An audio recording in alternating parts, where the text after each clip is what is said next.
اعوذ باللہ من الشیطان الرجیم، بسم اللہ الرحمن الرحیم، والصلاة والسلام علی رسولہ الکریم۔ السلام علیکم ورحمۃ اللہ وبرکاتہ۔ آج ہم 5ویں تراویح کا خلاصہ دیکھیں گے اور یہ سورہ نساء کے آخری ربع پر مشتمل ہے اور اس کے ساتھ سورۃ المائدہ مکمل انشاءاللہ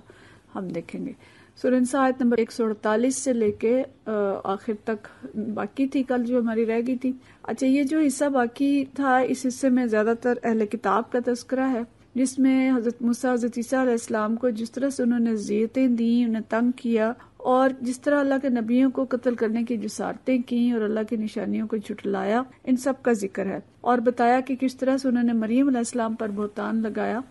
اور یہ سب مثالیں دے کر نبی کریم صلی اللہ علیہ وسلم اور صحابہ کرام رضوان اللہ اجمعین کو تسلی دی جا رہی ہے کہ ان کی شرارتوں پر دل گرفتہ نہ ہو، یہ لوگ ایمان لانے والے نہیں ہیں لیکن یہ آپ کا کچھ نہیں بگاڑ سکتے۔ اس کے بعد انبیاء کا تذکرہ ہے، بہت سارے انبیاء کا نام لے کے نام بنام ذکر کر کے نبی کریم صلی اللہ علیہ وسلم سے فرمایا گیا کہ آپ پر اللہ تعالیٰ نے وحی نازل کی ہے جیسے ان انبیاء پر کی تھی، اور سب کے حوالے سے یہ کہا کہ ان نبیوں کو بھی اس طرح سے ان کی قوموں نے جھٹلایا، اور یہ لوگ اگر نہیں مانتے، یہ یہودی جو وہاں پہ موجود تھے مدینہ میں، ان کا تذکرہ ہے کہ یہ لوگ نہیں مانتے تو نہ مانے، ان کے لیے دردناک عذاب ہے۔ پھر یہود کے سود کھانے پہ مذمت کی گئی اور اہل کتاب کو دین میں غلو کرنے سے منع کیا گیا۔ غلو انہوں نے یہ کیا تھا کہ حضرت عیسیٰ علیہ السلام کو معاذ اللہ کا بیٹا قرار دیا تھا، اور اس کے بارے میں اس میں تھوڑا سا تذکرہ آیا۔ پھر آخر میں سورہ نساء کے آخر میں وراثت کے جو بقیہ قوانین تھے وہ بیان کیے گئے۔ سورہ نساء میں 2 جگہ پر اللہ تعالیٰ نے یہ فرمایا ہے کہ وہ شرک معاف نہیں کرے گا اور جو گناہ چاہے معاف کر دے گا،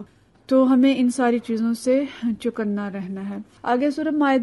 مائدہ کا لفظ جو ہے، یہ حضرت عیسیٰ علیہ السلام کے حواریوں نے جو تقاضا کیا تھا اللہ تعالیٰ سے دعا کریں کہ ہمارے اوپر مائدہ نازل کرے، یہ اس کے بارے میں ہے، یہ کوئی ایسے صورت کا موضوع نہیں ہے۔ اس صورت کا پس منظر اہم ہے۔ یہ صورت 6 ہجری کے آخر میں یا 7 ہجری کے شروع میں نازل ہوئی، اور اس وقت تک صورتحال یہ تھی کہ مدینہ شریف کے ارد گرد جو دشمن قبائل تھے ان کا زور ٹوٹ چکا تھا، اور صلح حدیبیہ کے بعد قریش مکہ کی جانب سے بھی امن تھا، اور یہودی قبائل بھی ایک ایک کر کے شکست کھا چکے تھے اور یہ مدینہ کی حکومت کے باج گزار بن چکے تھے۔ مدینہ شریف ایک اسلامی ریاست بن چکا تھا، اخلاق، معاشرت، تمدن وغیرہ میں اسلامی تہذیب کا رنگ نمایاں ہو چکا تھا، مساجد بن چکی تھیں، نماز باجماعت کا نظام قائم ہو چکا تھا، نکاح، طلاق، پردہ، وراثت، لین دین کے قوانین جو ہیں بن چکے تھے۔ ہم پچھلی صورتوں میں بھی ان چیزوں کو پڑھ چکے ہیں، اور یہ صورت ان حالات میں نازل ہوئی گویا جب مسلمان ایک مضبوط پوزیشن میں تھے، اور اللہ تعالیٰ نے ان کو اس صورت میں مزید قانون جو تھے وہ ان کے لیے نازل فرمائے، حلال اور حرام کے حدود بتائی گئی، اسلامی ریاست کے لیے مزید ضابطے وضع کیے گئے، اور مسلمان جبکہ وہ طاقت میں آ چکے تھے تو اس وقت ان کو انصاف پہ قائم رہنے اور اللہ کی اطاعت و فرما برداری کا حکم دیا گیا، اور ساتھ ہی یہود و نصارہ اور منافقین مدینہ کو خطاب کر کے ان کی غلطیوں اور جسارتوں سے آگاہ کیا گیا اور مسلمانوں کو چکنا کیا گیا کہ کس طرح سے ان کی سازشوں سے آگاہ رہیں۔ تو یہ صورت بڑی خوبصورت صورت ہے، اسلام کا ایک مکمل پیکج ہے، سمجھیں کہ دین کی جتنے اہم قوانین ہیں وہ اس کے اندر آ گئے ہیں، اور اعتقاد اور عبادات کے ساتھ ساتھ حلال، حرام، ملکی قوانین، بین الاقوامی ضابطے، سب کچھ بنایا گیا، اور ان کے نفاذ پر زوردار طریقے سے اللہ تعالیٰ نے سمجھنے کے زور دیا ہے، اور بڑی اہم اور بڑی بعض بڑی ڈرانے والی آیات جو ہیں وہ بھی اس کے اندر موجود ہیں۔ تو سورہ کے شروع میں اللہ تعالیٰ فرماتے ہیں کہ اے لوگو جو ایمان لائے ہو، بندشوں کی پابندی کرو، اوفوا العقود۔ عقد جو ہے، یہ عقود، یہ گرہ ہوتی ہے، ضابطہ ہوتا ہے، بندش اس سے مراد ہوتی ہے جیسے ہم کہتے ہیں عقد نکاح۔ تو مطلب یہ ہے کہ جو ضابطے، بندشیں، حلال، حرام اور جو بھی اللہ تعالیٰ طے کر رہا ہے ان کی پابندی کرو، اور یہ ضابطے اللہ اور بندے کے درمیان بھی ہیں، انسان اور انسان کے درمیان بھی ہیں، رشتوں کے درمیان ہیں، حکومتوں کے درمیان ہوتے ہیں۔ تو یہ سب شریعت کے احکام ہیں جن کی پابندی کا یہاں پہ حکم دیا گیا، اور وہ تمام عہد جو انسان ایک دوسرے سے کرتے ہیں یا معاہدے کرتے ہیں، سب کی پابندی کا حکم ہے۔ اور یہ اہم بات ہے کہ یہ تمام عقود اور عہد جو ہیں وہ ایمان کی بنیاد پر قائم ہے، اور یہ اسلامی قوانین ہے، اور انہی کی تفصیل آگے اس سورہ میں بیان کی گئی ہے جس کے شروع میں کہا گیا کہ ان کی پابندی کرو۔ تو ابتدا میں حلال اور حرام کے بارے میں اللہ تعالیٰ نے ذکر کیا، احرام کی حالت میں شکار کرنے سے منع کیا، اور اس کے ساتھ ہی اللہ تعالیٰ نے جو حلال اور حرام مویشی ہیں ان کا ایک ضابطہ اور ان کے نام لے کے بتایا، ذبیحہ کے طریقے بتائے، اہل کتاب کا ذبیحہ اور ان کی عورتوں سے نکاح کے بارے میں ضابط کا اعلان کیا، سب کچھ کا ذکر کیا، اور ساتھ ہی کہا کہ آج میں نے تمہارا دین تمہارے لیے مکمل کر دیا ہے. الیوم اکملت لکم دینکم واتممت علیکم نعمتی ورضیت لکم الاسلام دینا، کہ میں نے تمہارے لیے تمہارے دین کو مکمل کر دیا ہے اور اپنی نعمت تم پر تمام کر دی ہے اور اسلام کو تمہارے لیے بطور دین پسند کر لیا ہے. کل بھی ہم نے دیکھا تھا پچھلی آیت میں کہ ان الدین عند اللہ الاسلام، کہ اللہ کے نزدیک دین اسلام ہے. تو یہاں پہ بھی یہ کہا کہ رضیت لکم الاسلام دینا، کہ تمہارے لیے دین اسلام کو پسند کر لی ہے اللہ تعالیٰ نے، اور کہا کہ آج کفار سے نہ ڈرو، مجھ سے ڈرو. یہ ہماری بد نصیبی ہے کہ ہم اپنے دین کی تفصیلات سے پوری طرح سے آگاہ نہیں ہیں، اور نہ ہمیں اللہ کی رضا کی اتنی تلاش ہوتی ہے جتنی ہم دنیوی کامیابیوں کی فکر کرتے ہیں. اور کفار کے ڈر سے شاعر اسلام کا انکار کرنا اور دین کا حلیہ بھی بدل دینا آج کل کچھ فیشن بن گیا. لیکن اللہ تعالیٰ فرماتا ہے کہ یہ دین میں نے مکمل کر دیا ہے. اور یہ وہ آیت ہے جس کے بارے میں یہودیوں نے کہا تھا کہ ہم پر نازل ہوتی تو ہم جشن مناتے. تو اللہ تعالیٰ نے انسان کو پیدا کیا جو اس کی فطرت اس کی ضروریات سے واقف ہے. اس نے یہ دین وضع کیا، یہ بہترین نعمت ہے جسے چھوڑ کر ہم یہود و نصارہ کی پیروی کر رہے ہیں. لہٰذا ضرورت اس بات کی ہے کہ ہم اس دین کی قدر و قیمت کو سمجھیں اور دین میں پورے کے پورے داخل ہو جائیں. اس کے بعد طہارت اور پاکیزگی کا کام ہے، وضو، غسل اور تیمم کا ذکر ہے. پھر اللہ تعالیٰ نے جو عہد و پیمان ہم سے لیا، مسلمانوں سے لیا، وہ یہاں پہ یاد کراتا ہے اور کہتا ہے کہ تم نے عہد کیا تھا کہ سمعنا واطعنا، تو جو کچھ سنتے ہو پڑھتے ہو اس پہ عمل کرو. امت مسلمہ کو نظام عدل قائم کرنے کا حکم دیا جا رہا ہے، اور یہ کہ کسی قوم کی دشمنی بھی عدل کرنے سے نہ روکے. دیکھیں یہ اللہ کا بنایا ہوا نظام ہے، بلند ترین دین ہے. یہاں پہ ایسا نہیں ہے کہ اللہ کے ضابطے مسلمانوں کے لیے اور ہوں اور غیر مسلموں کے لیے اور ہوں. اگلے سبق میں اللہ تعالیٰ اہل کتاب کا ذکر کرتا ہے کہ کس طرح انہوں نے اللہ سے کیے ہوئے معاہدے توڑے اور ان پہ انہیں کیا سزائیں ملی، اور یہ بھی کہ وہ کس طرح سے مسلمانوں کے خلاف سازشیں کر رہے ہیں. مسلمانوں کو عہد کی پابندیوں کی طرف دوبارہ متوجہ کیا گیا جا رہا ہے، اور عیسائیوں اور یہودیوں کو بتایا گیا کہ نبی کریم صلی اللہ علیہ وسلم ان کی طرف بھی رسول بن کر آئے ہیں، اور یہ کتاب جو کلام پاک ہے اللہ کی طرف سے نور ہے، روشنی ہے اور سلامتی کے طریقے بتاتی ہے، سبل السلام. اور اسلام سلامتی کا راستہ ہے، اور اسلامی قوانین ظاہر ہے اسلامی قوانین ہی معاشرتی امن اور فلاح کے ضامن ہیں. سلامتی کی راہ ہم نے دنیا کو دکھانی ہے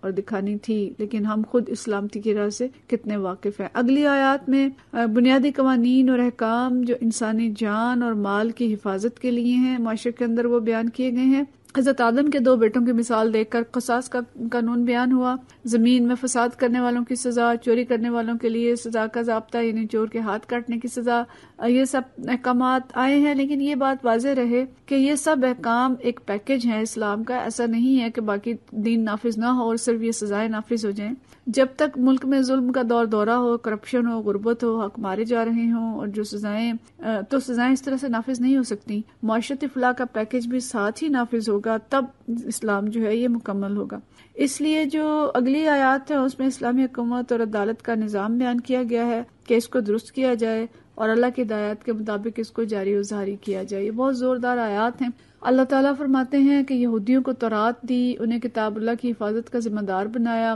عیسیٰ علیہ السلام کو انجیل دی، لیکن ان کی جو قوم تھی انہوں نے تھوڑی قیمت پر اللہ کی آیات کو بیچ ڈالا اور اللہ کے قوانین کو پس پشت ڈال دیا. اور اس کے بیان کے بعد اللہ فرماتے ہیں کہ وَمَن لَّمْ يَحْكُم بِمَا أَنزَلَ اللَّهُ فَأُولَٰئِكَ هُمُ الْكَافِرُونَ، کہ جو لوگ اللہ کے نازل کردہ قانون کے مطابق فیصلے نہیں کرتے وہ کافر ہیں. اور آگے فرمایا کہ وہ فاسق ہیں اور وہ ظالم ہیں، اور فرمایا کہ وَمَا أُولَٰئِكَ بِالْمُؤْمِنِينَ، یہ مومن نہیں ہیں. اور مسلمانوں سے یہ کہا کہ تم لوگوں سے نہ ڈرو، مجھ سے ڈرو اور میری آیات کو تھوڑی قیمت پر نہ بیچ ڈالو. پھر اللہ تعالیٰ نبی کریم صلی اللہ علیہ وسلم کو مخاطب کر کے فرماتا ہے کہ ہم نے آپ کی طرف یہ کتاب نازل کی ہے جو حق لے کر آئی ہے، لہٰذا آپ اللہ کے نازل کردہ قوانین کے مطابق لوگوں کے معاملات کا فیصلہ کریں اور ان کی خواہشات کی پیروی نہ کریں. ہوشیار رہیں کہ یہ لوگ آپ کو فتنے میں ڈال کر حق سے ذرہ برابر بھی منحرف نہ کرنے پائیں اس کتاب سے جو اللہ نے تمہاری طرف نازل کی ہے. تو اللہ کی یہ آیات اور قوانین یہ ظلم، مدمنی، کرپشن، قتل و غارت، ڈاکے، ہر چیز کو ختم کرنے کے لیے تھی جو سب کچھ ہم سہ رہے ہیں، لیکن ہم اللہ کے دین کے نفاذ کے لیے اس طرح سے سنجیدہ نہیں ہیں جیسا کہ ہمیں ہونا چاہیے. پھر آیت نمبر 51 میں یہودیوں اور عیسائیوں کی پیروی اور دوستی سے منع کیا گیا اور بتایا کہ منافق انہی میں دوڑ دھوپ کرتے ہیں اور کہتے ہیں کہ ہم کسی مصیبت کے چکر میں نہ پھنس جائیں. دیکھیں سائیکی دیکھیں جو بالکل آج کل ہم دیکھتے ہیں کہ ان کی اطاعت نہ کی تو کسی مشکل میں پھنس جائیں گے. آیت نمبر 54 سے 68 تک بہت سخت آیات ہیں، ان کا مطالعہ ہم خود ضرور کریں، لیکن اللہ تعالیٰ فرماتا ہے کہ اے لوگوں جو ایمان لائے ہو، اگر تم میں سے کوئی اپنے دین سے پھرتا ہے تو پھر جائے۔ اللہ اور بہت سے لوگ پیدا کر دے گا جو اللہ کو محبوب ہوں گے اور اللہ ان کو محبوب ہوگا، جو مومنوں پر نرم ہوں گے اور کفار پر سخت ہوں گے، اور جو اللہ کی راہ میں جدوجہد کریں گے اور کسی ملامت کرنے والے کی ملامت سے نہ ڈریں گے۔ تو مدینہ کے تھوڑے سے منافق یہ کام کرتے تھے، اور آج ہم دیکھ لیں کہ ظلم کے پہاڑ کن پر ٹوٹ رہے ہیں، اور سارے دروازے اور کن کے لیے کھلے ہیں اور نرمیاں کن کے لیے ہیں۔ تو اللہ تعالیٰ تنبیہ کرتا ہے کہ اہل کتاب کی ان حرکتوں کی وجہ سے وہ بندر اور سور بنائے گئے تھے، اور جبکہ آیت 65 اور 68 میں اللہ تعالیٰ فرماتے ہیں کہ اگر یہ لوگ ایمان لاتے، تقوی اختیار کرتے اور اللہ کی کتابوں کو قائم کرتے تو ان کے اوپر سے رزق برستا اور ان کے نیچے سے ابلتا، یعنی ان کے قوانین نافذ کرتے تو ان کے اوپر اللہ کی رحمتیں جو ہیں وہ اس طرح سے برستی۔ تو گویا پاکستان کے جو آج کے مسائل ہیں، غربت ہے، لوڈ شیڈنگ ہے، غریبوں کی حالت زار ہے، اس سب کا حل بھی یہی ہے کہ اللہ کی طرف پلٹا جائے اور اللہ کے دین اور اس کے قوانین کا نفاذ کیا جائے۔ اس کے بعد پھر اہل کتاب کی سرکشیوں کا طویل تذکرہ ہے، ان پر لعنت کی گئی، اور اس کی وجہ یہ بتائی گئی کہ انہوں نے ایک دوسرے کو برے افعال کرنے سے نہ روکے۔ رکوع نمبر 11 پھر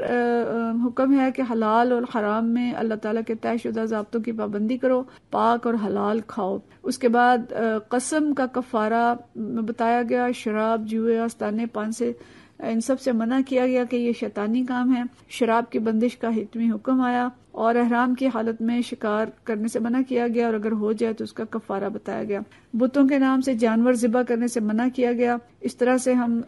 سورت کے آخر تک پہنچ جاتے ہیں، اور آخری دو رکوع جو ہیں یہ بڑے اہم ہیں۔ اس میں سب انبیاء کو جمع کر کے ان سے حساب لینے کے بارے میں اللہ تعالیٰ نے بتایا ہے کہ سب سے اللہ تعالیٰ پوچھے گا کہ کیا آپ نے اللہ کا پیغام پہنچا دیا، اور خاص طور پہ حضرت عیسیٰ علیہ السلام کے ساتھ مکالمہ ہے کہ اللہ ان سے پوچھے گا کہ کیا آپ نے کہا تھا کہ آپ کو اور آپ کی ماں کو یہ الہ بنا دیں، اور انہوں نے جو جواب دیا کہ میں اسی وقت ان کا نگران تھا جب تک کہ میں ان کے درمیان تھا، اور جب آپ نے مجھے واپس بلا لیا تو آپ ان پر نگران تھے، اور آپ تو ساری چیزوں پر نگران ہیں۔ اور پھر آگے وہ آیت ہے جو نبی کریم صلی اللہ علیہ وسلم دیر تک نماز میں کھڑے ہو کے پڑھتے رہتے تھے کہ آپ اگر انہیں سزا دیں تو آپ کے بندے ہیں، اور اگر معاف کر دیں تو آپ غالب اور دانا ہیں۔ آخری آیات میں اللہ تعالیٰ فرماتے ہیں، آیات کا ترجمہ میں پڑھتی ہوں کہ یہ وہ دن ہے جس میں سچوں کو ان کی سچائی نفع دیتی ہے، ان کے لیے ایسے باغات ہیں جن کے نیچے نہریں بہتی ہیں، یہاں وہ ہمیشہ رہیں گے، اللہ ان سے راضی ہوا اور وہ اللہ سے راضی ہوئے، یہی بڑی کامیابی ہے۔ اور فرمایا للہ ملک السماوات والارض وما فیہن وہو علی کل شیء قدیر، کہ زمین اور آسمان اور جو کچھ اس کے اندر ہے سب کی بادشاہی اللہ کے لیے ہے، اور وہ ہر چیز پر قدرت رکھتا ہے۔ بے شک اللہ تعالیٰ ہر چیز پر قدرت رکھتا ہے، اور سچے وہ ہیں جن کی سچائی ان کو فائدہ دے گی، سچے وہ ہیں کہ جو اس کی بادشاہی کو تسلیم کرتے ہیں اور اس بادشاہی کو دنیا میں قائم کرنے کی جدوجہد کرتے ہیں۔ تو گویا یہ سورہ اسلام کا ایک مکمل پیکج ہے، اور ہمیں اسلام کے جو ضابطے اور قوانین اور اصول ہیں وہ بتاتی ہے، تو ہمیں ان ضابطوں کی پابندی کرنی ہے، حلال و حرام کا بھی خیال رکھنا ہے، اللہ کی کتاب اور نظام عدل قائم کرنے کی جدوجہد کرنی ہے، اور یہودیوں عیسائیوں کی نہیں بلکہ نبی کریم صلی اللہ علیہ وسلم کی پیروی کرنی ہے، اور اس تمنا اور خواہش کے ساتھ کہ اللہ تعالیٰ ہمیں سچوں میں شامل کرے اور سچائی ہمیں نفع دے، اور اللہ کے حضور ہم سرخرو ہو سکیں کہ اللہ تعالیٰ اس دین کے لیے جتنی محنت ہم کر سکتے تھے کریں۔ تو حکم یہ دیا گیا بعض جگہوں پہ کہ اپنی عورتوں کو سورہ نساء پڑھاؤ اور اپنے مردوں کو سورہ مائدہ پڑھاؤ، تو ان دونوں چیزوں کا ہم اہتمام کریں، اور اس خلاصے پہ قناعت نہ کریں بلکہ سورہ نساء بھی تفصیل سے پڑھیں اور سورہ مائدہ بھی تفصیل سے پڑھیں، تاکہ ایک طرف ہمیں جو آئلی اور معاشرتی قوانین ہیں جو سورہ نساء میں بتائے گئے ان کا ہمیں علم ہو، اور دوسری طرف جتنے یہ ملکی قوانین اور عدالتی اور پارلیمنٹ کے کرنے والے کام اور حکومت کے کرنے والے کام ہیں جو سورہ مائدہ میں ہیں، ان سب کا علم بھی ہو سکے۔ اللہ تعالیٰ ہم سب پہ رحم فرمائے، ہم سے راضی ہو جائے، اور ہمیں اس کی برکتوں سے مستفید ہونے کی توفیق عطا فرمائے، آمین۔ وآخر دعوانا الحمدللہ رب العالمین۔